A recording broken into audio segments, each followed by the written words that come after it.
Well, good morning, good afternoon, good evening, again, wherever you are around the world. Thank you for joining me.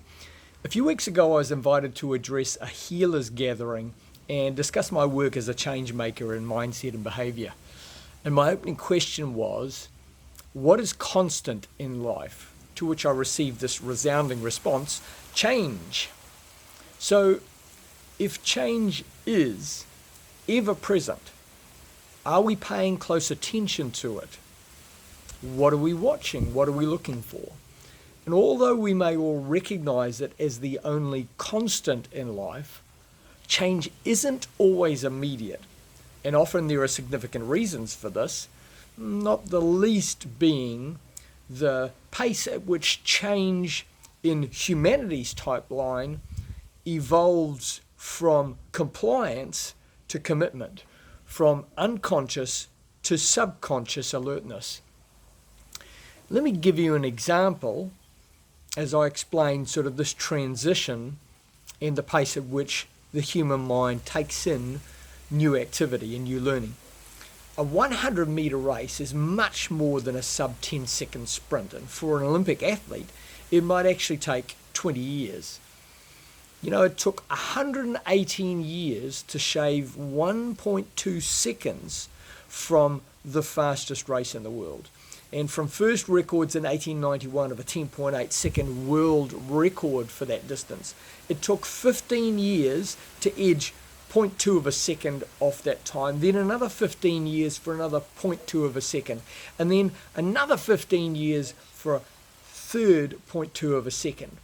A change in lifestyle pursuits saw 24 years before the fourth 0.2 and 28 for the fifth, then 19 years later when Usain Bolt cracked the 9.8 second boundary. So if mankind's pursuit of excellence has in some measure existence been since primitive days, then why couldn't someone simply run 9.8 in 1892, the year after? See, the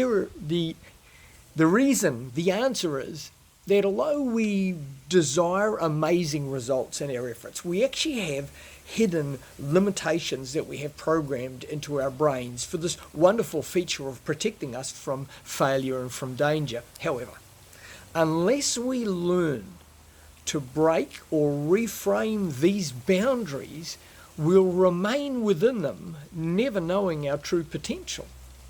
Now, it's been said you can show up for life and it happens to you, or you can happen to life and have it show up for you. Yet to know the difference, you must be watching for the lessons found in change. And do you know what they're called? Life lesson experiences, LLEs. And they're always found right in the middle of change. You see, if you take the word change and you split it in two in the middle, and you slot the letters LLE, life lesson exercise, in the middle, what do you see?